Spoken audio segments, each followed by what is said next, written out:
Hello बच्चों, कैसे हो आप सभी। आशा करता हूँ सभी अच्छे होंगे, मस्त होंगे और अपनी तैयारी बेहतरीन तरीके से कर रहे होंगे।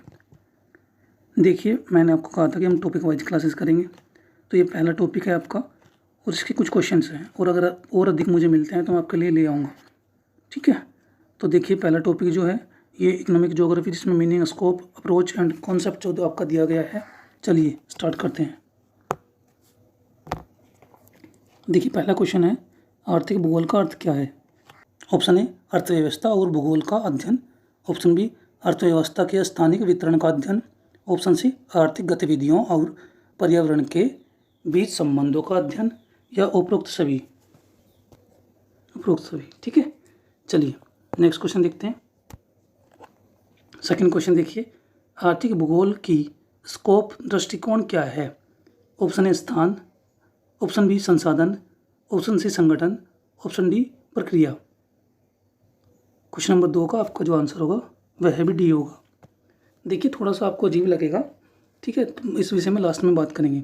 ठीक है। मैंने कोशिश की है कि लगभग 1 से 2 क्वेश्चन सभी के हों, जैसे इसमें स्कोप है, कॉन्सेप्ट है, मीनिंग है, अप्रोच है। ठीक है। और बाकी और अधिक क्वेश्चन इसके मिल सकते हैं तो हम कर लेंगे। ठीक है। नेक्स्ट देखिए,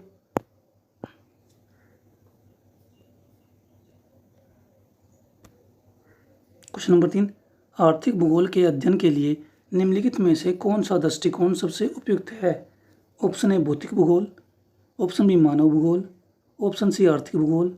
ऑप्शन डी, सांस्कृतिक भूगोल। देखिए, आप सभी जानते हैं भौतिक भूगोल में हमने क्या अध्ययन किया था। जो पृथ्वी होती है उसका स्थल स्वरूप, है ना। उसके बाद मानव भूगोल में आपने क्या पढ़ा, मानव की जो प्रक्रियाएं होती हैं, मानव प्रक्रिया।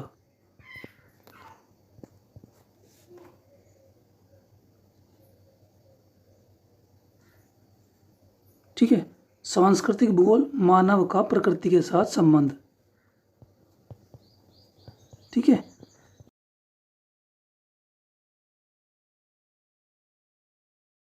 आपका जो आर्थिक दृष्टिकोण से जो बचता है वो आर्थिक भूगोल ही बचता है। तो ठीक है, इसका सही आंसर क्या होगा, सी। ये आप नॉर्मल जानते हो।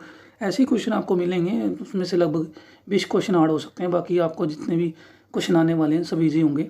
ठीक है। बस थोड़ा सा कॉन्सेप्ट को क्लियर रखना है। और मैं आपको बता दूँ, ये जो मैं अभी लिख रहा हूँ ये ऐसी की ऐसी ही PDF आपको मैं प्रोवाइड करूँगा हमारे टेलीग्राम चैनल पर। ठीक है।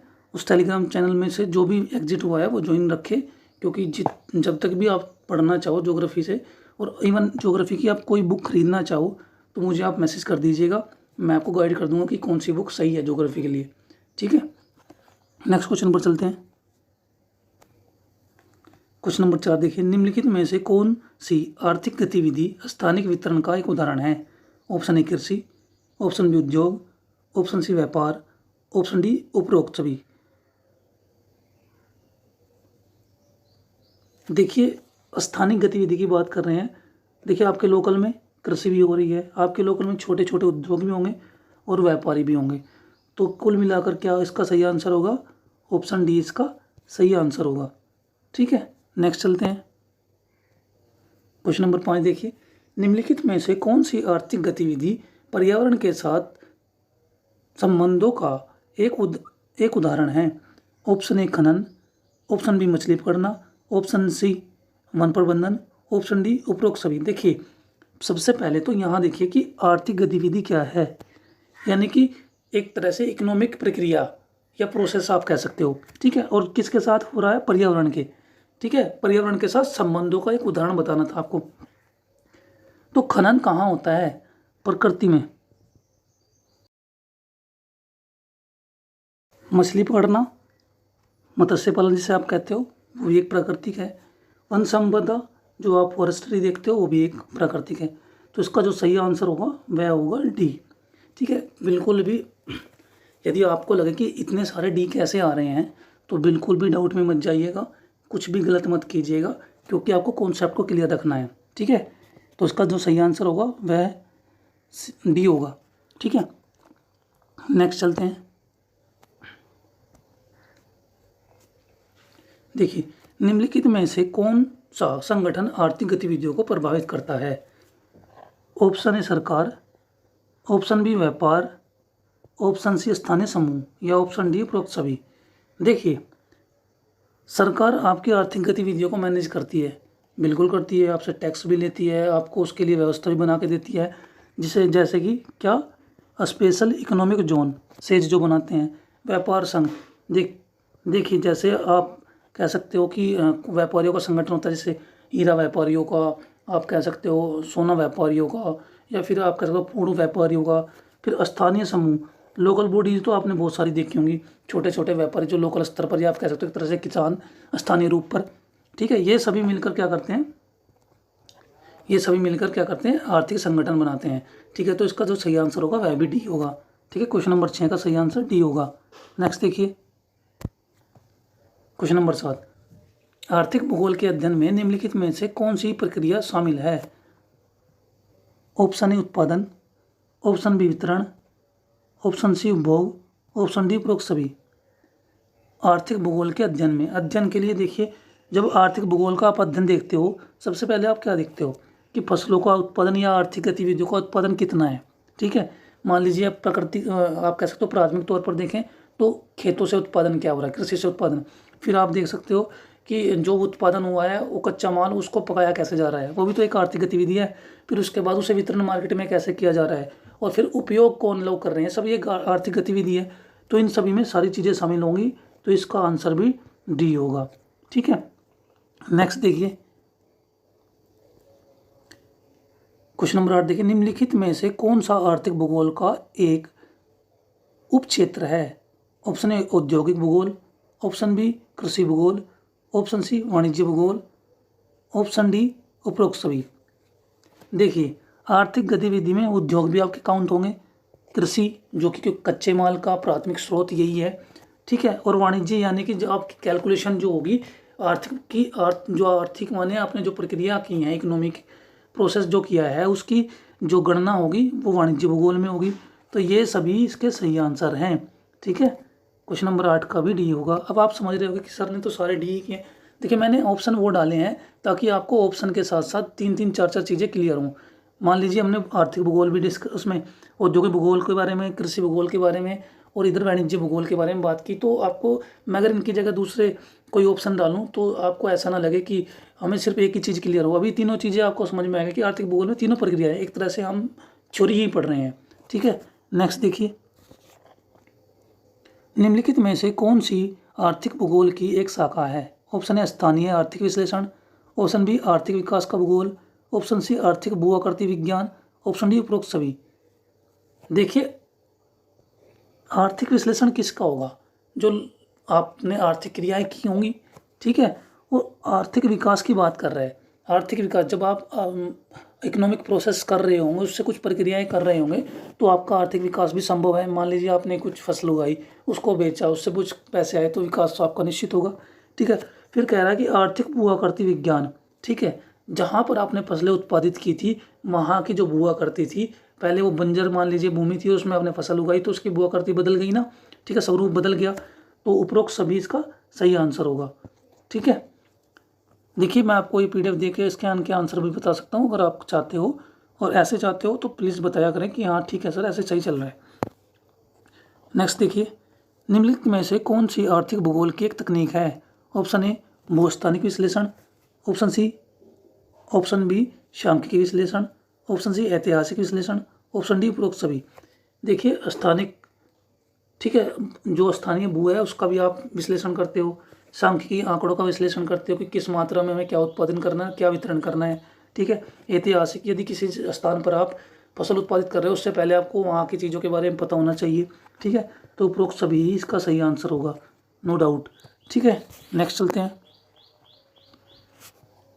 क्वेश्चन नंबर 11 देखिए, निम्नलिखित में से कौन सी आर्थिक भूगोल की एक समस्या है? ऑप्शन ए आर्थिक असमानता, ऑप्शन बी गरीबी, ऑप्शन सी बेरोजगारी। ऐसे क्वेश्चन ही आपको वहाँ देखने को मिलेंगे। ठीक है, आर्थिक भूगोल की समस्या की बात कर रहा है। देखिए, आर्थिक समानता का मतलब क्या होता है? सबका अलग अलग डिस्ट्रीब्यूट होना, यानी कि व्यापारी का अलग है, किसान का अलग है। ठीक है, और व्यापार में फिर कौन से व्यापारी हैं, ठीक, देखिए इनमें असमानता बिल्कुल मिलेगी आपको, किसी की इनकम ज़्यादा किसी की कम, इवन इस किसान की सबसे कम। ठीक है, उसके बाद गरीबी, आर्थिक प्रक्रिया को सबसे ज़्यादा गरीबी ही प्रभावित करती है। क्योंकि देखिए अगर आपको आगे बढ़ना है तो आपको डेवलप होना पड़ेगा, और जो डेवलप होने के लिए क्या चाहिए आपको, जो गरीब लोग हैं उनका भी उद्धार होना आवश्यक है, यानी विकास होना आवश्यक है। अगर नहीं होगा तो जिस जगह वह रह रहे होंगे और उसके बगल में विकसित होने वाली चीज़ों पर भी प्रभाव पड़ता है। देख लीजिएगा, मान लीजिए एक अच्छी बिल्डिंग है जो एक किसी एम्पायर की है, या आप कह सकते हो एक विकसित या एक डेवलपमेंट कोई ऑर्गेनाइजेशन है और उसके बगल में एक बस्ती बसी हुई है, तो जो उसकी वैल्यू होती है वो गिर जाती है ना। तो गरीबी बहुत प्रभावित करती है आर्थिक गतिविधियों को। समस्या एक, और बेरोजगारी। देखिए व्यापार यदि आर्थिक गतिविधियाँ आपको करनी है, आपको एजुकेटेड या फिर आपको समझदार होना आवश्यक है। एजुकेटेड से मतलब यही नहीं होता कि आपको नई पुस्तकें पढ़ी हो, आप किसी संस्था में गए हो, आपका अनुभव भी आपकी एजुकेशन में काउंट होता है। ठीक है, तो उपरोक्त सभी इसका सही आंसर होगा। ठीक है,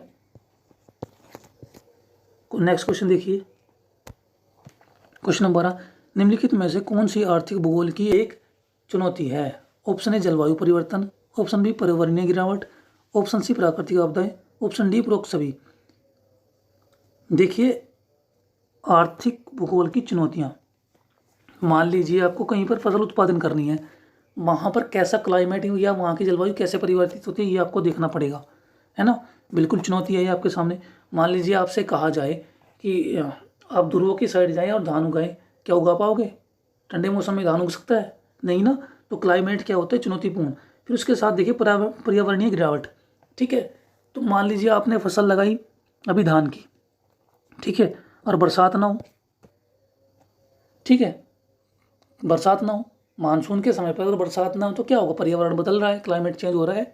ठीक है, प्राकृतिक आपदाएं, अब जैसे अभी फसल की चल रही है और अभी प्राकृतिक मानसून की वजह से कितनी बार वर्षा होती है, और वर्षा से क्या होती है? बाढ़ भी आती है, तो फसलें और मानव को कितनी हानि होती है ना। तो प्राकृतिक आपदाएं भी इसमें शामिल होती हैं, जो क्या करती हैं? आर्थिक भूगोल को प्रभावित करती हैं या उसके लिए चुनौतियाँ होती हैं। तो इसका उपरोक्त सभी सही आंसर होगा। ठीक है, नेक्स्ट चलते हैं, क्वेश्चन नंबर 13 देखिए, आर्थिक भूगोल का महत्व क्या है? यह हमें आर्थिक गतिविधियों के स्थानिक वितरण को समझाने में मदद करता है। ऑप्शन बी, यह हमें आर्थिक गतिविधियों और पर्यावरण के बीच संबंधों को समझाने में मदद करता है। ऑप्शन सी, यह हमें आर्थिक विकास और योजना को बेहतर बनाने में मदद करता है। या उपरोक्त सभी। देखिए आपको सभी को पता है कि उपरोक्त सभी होगा, लेकिन हमें समझना है इसका आंसर। ठीक है, पहला है आर्थिक गतिविधियों का स्थानीय वितरण। बिल्कुल होता है, कोई किस तरह की फसल उगा रहा है, कोई फसलों में काम कर रहा है, तो सभी की आर्थिक गतिविधियां हैं लेकिन भिन्न भिन्न हैं। ठीक है, उसके बाद देखिए आर्थिक गतिविधियों में पर्यावरण के बीच संबंध। जो आप फसल उगा रहे हो या फिर आप भूमि पर फसल उगा रहे हो, तो आपका प्रकृति के साथ संबंध है या नहीं है, तो आर्थिक गतिविधियों का संबंध भी प्रकृति से होगा। ठीक है, आगे देखिए विकास और योजना को बेहतर बनाना। मान लीजिए जब आर्थिक का मतलब एक तरह से आप पैसे से मगर मान लोगे, आप अभी पढ़ रहे हो, आपको जॉब चाहिए, आपको पैसा कमाना है, वो भी तो एक आर्थिक गतिविधि है। और जब आप पैसा कमाओगे तो आपका विकास होगा, आप अपने लिए योजना बनाओगे। ठीक है, घूमने जाना है, खेलना है, शॉपिंग करनी है, ये सब चीज़ें आप ही तो करोगे ना जब आपके पास पैसा होगा। तो विकास और योजनाएं भी इसका भाग होते हैं। तो उपरोक्त सभी, इसलिए इसका सही आंसर होगा। ठीक है, आज का अंतिम क्वेश्चन देखिए, आर्थिक भूगोल के अध्ययन के लिए कौन से डेटा का उपयोग किया जाता है? ऑप्शन ए भौगोलिक डेटा, ऑप्शन बी आर्थिक डेटा, ऑप्शन सी सामाजिक डेटा, ऑप्शन डी उपरोक्त सभी। देखिए ऐसे ऐसे क्वेश्चन बहुत महत्वपूर्ण है, लगभग ऐसी ही डेफिनेशन में, ऐसे ही आप कह सकते हो लैंग्वेज में आपसे क्वेश्चन पूछे जाएंगे। ठीक है, देखिए भौगोलिक डेटा, मान लीजिए आपको कोई आर्थिक गतिविधि करनी है तो उस स्थान का आपको भौगोलिक कंडीशन पता होनी चाहिए। फिर आर्थिक डेटा, जो आप काम कर रहे हो उसका आर्थिक डेटा तो आपको रखना पड़ेगा, यानी कि आपको उसके आंकड़े इकट्ठे करने होंगे। सामाजिक, जो आपको लेबर या लोग जहाँ आप आर्थिक क्रिया कर रहे हो कैसे हैं, इन सब का भी आपको ज्ञान होगा। तो उपरोक्त सभी इसका सही आंसर होगा। ठीक है, देखिए ये मैंने जानबूझ के डी क्वेश्चन रखे थे ताकि आपके पास जो बाकी जो बचे 3 ऑप्शन होंगे उनको आप सही से समझ सको। ठीक है, तो यदि क्लास अच्छी लगी हो तो बच्चों कमेंट करके बताया करो। मिलते हैं नेक्स्ट क्लास में, तब तक के लिए बाय। और अपनी तैयारी को ऐसे ही करते रहे। अभी मिलते हैं नेक्स्ट टॉपिक में, या इसके कुछ क्वेश्चन अगर और मिलते हैं तो वो भी मैं आपके साथ डिस्कस कर लूँगा।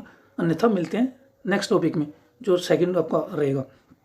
ठीक है, धन्यवाद।